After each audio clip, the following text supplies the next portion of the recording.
ना जा विटामिन जैसन बड़ी काम करेला होमी जहाज फरेस सुबह शाम करेला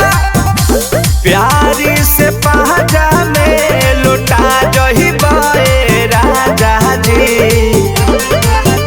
रोज खाली पेटे तू बच्चू माले मोटा जइबो राजा जी रोज खाली पेटे तू बच्चू माले मोटा जइबो राजा जी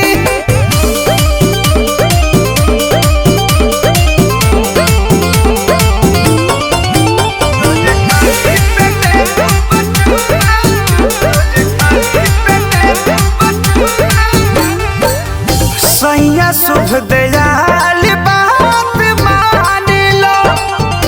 मेहरी के फील तहनी जान लो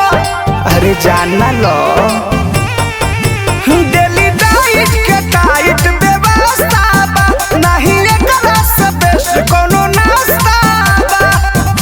पर मध के फेरा में सुखा जही बे राजा जी रोज खाली पेटे तू बच्चू माले मोटा जइबो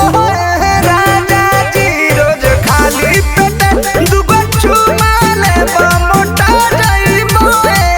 राजा जी ए जी भोजनो ना कली रोज खाली